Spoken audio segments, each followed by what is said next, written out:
Praise the Lord. आप सभी को जय मसीह की।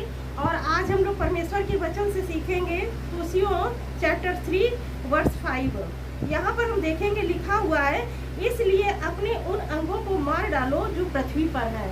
तो इसलिए प्रभु यीशु मसीह कहते हैं कि अपने उन अंगों को मार डालो जो पृथ्वी पर है। तो पृथ्वी के अंग, पृथ्वी पर जो अंग है वो कौन कौन से हैं?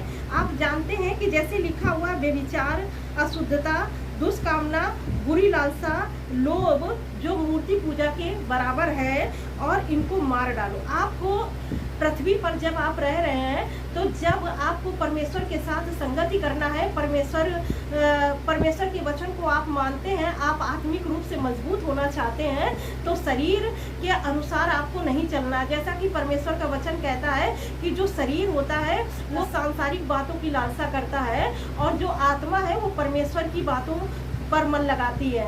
तो यहाँ पर आप देखेंगे, जैसे शरीर के काम तो आप जानते हैं कि जो शारीरिक जीवन जीते हैं, जैसे कि अशुद्धता है, व्यभिचार है, मूर्ति को पूजा है, दुष्कामना है, बुरी लालसा है, लोभ है जो मूर्ति पूजा के बराबर है, ये सब क्या है? शरीर के काम है। तो प्रभु का वचन कहता है कि आपको इन अंगों को मारना है। किन अंगों को अपने जीवन में एक्टिव करना है? जैसे कि आपको आत्मा के फल अपने जीवन में लगाना है। आत्मा के फल आपके जीवन में होना चाहिए प्रेम, आनंद, शांति, धीरज, नम्रता, संयम।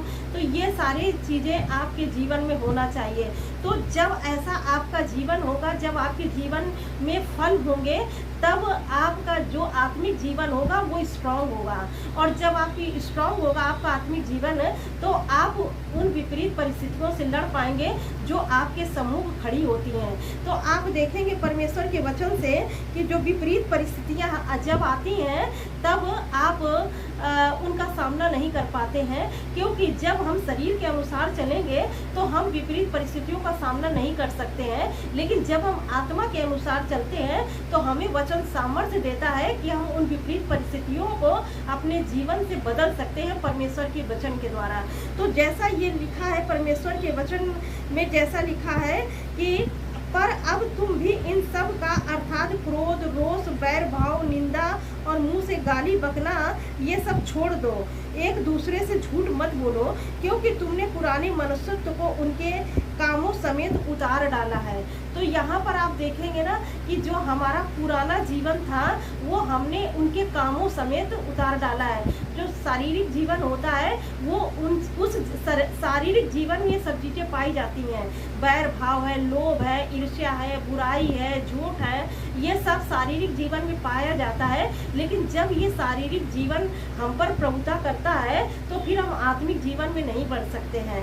तो आपको जब आत्मिक जीवन में बढ़ना है तो आपको ये शारीरिक जीवन छोड़ना ही पड़ेगा। इसलिए प्रभु का वचन कहता है कि पृथ्वी पर जो शारीरिक अंग है उनको मार डालो, क्योंकि ये जो अंग है ये सीधे हमको नरक पहुंचाते हैं और उस रास्ते में पहुंचाते हैं जहाँ पर जीवन नहीं है।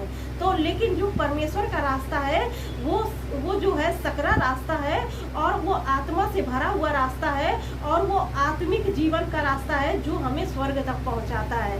तो इस सकरे रास्ते में जब आप चलेंगे तो आपको कठिनाइयों का थोड़ा सामना करना पड़ेगा, लेकिन बाद में आपको आनंद मिलेगा। लेकिन अगर आप पुराने जीवन, आप नया जीवन, आप उद्धार प्राप्त कर चुके हैं, अगर पुराना जीवन जी रहे हैं, उद्धार प्राप्त करने के बाद भी पुराना जीवन जी रहे हैं, तो उससे कोई लाभ नहीं होगा आपको। तो इसीलिए प्रभु का वचन कहता है कि अपने जीवन से क्रोध, रोष, ईर्ष्या, निंदा और मुंह से गाली बकना छोड़ दो।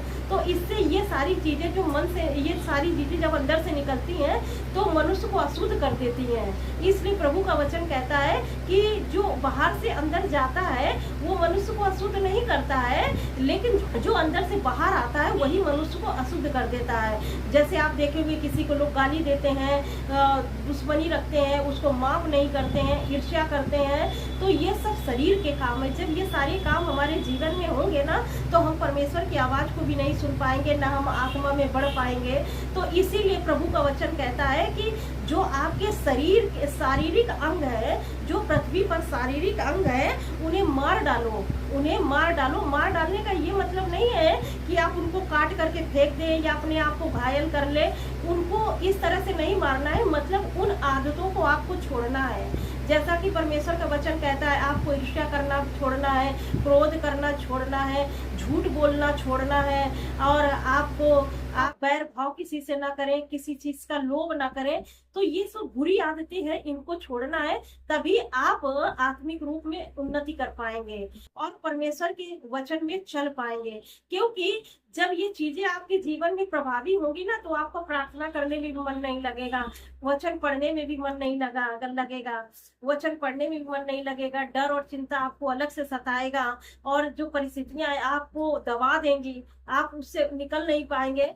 तो इसीलिए प्रभु का वचन कहता है कि आपको आत्मा में मजबूत बनना है। जब आत्मा में मजबूत बनेंगे, तब आप परिस्थितियों से भी लड़ सकते हैं। अगर विपरीत परिस्थितियां हैं, अगर कोई बीमारी होती है किसी के जीवन में, तो आप उसको डांट सकते, वो निकल जाएगी। लेकिन अगर शारीरिक जीवन हो करके आप उसको डांटेंगे, तो वो निकलेगी ही नहीं। तो इसीलिए प्रभु का वचन कहता है कि जो पृथ्वी पर शरीर के अंग है ना, उनको मार डालो, और आपको अपने और आपको आत्मा के फल के द्वारा आप भर जाए। आत्मा का फल जब आपके जीवन में लगेगा ना, तो परमेश्वर आपको छांटेंगे, आपको काटेंगे नहीं, आपकी छटाई करेंगे। और हर एक, जब आप आत्मा में चलने लगेंगे, आप प्रार्थना करने लगेंगे, परमेश्वर को समय देने लगेंगे, परमेश्वर से गहराई में रिश्ता बांधेंगे, तब आपके जीवन में आत्मा के फल लगेंगे। और आत्मा के फल जब लगेंगे, तो परमेश्वर उस डाली को काटेंगे नहीं, बल्कि छांटेंगे कि आप और बढ़े। तब हो सकता है कि परमेश्वर आपको और इस्तेमाल करे, जब आप इस तरह से करेंगे। तो इसीलिए प्रभु चाहते हैं कि आप आत्मा में तैयार हो, आत्मा में बढ़े, और शरीर के काम आपके जीवन से नाश हो। तो मैं आशा करती हूँ आज का ये वचन आपको आशीष दिया है। परमेश्वर इस वचन से आप सबको बहुत आज के आशीष दे। God bless you all. Thank you.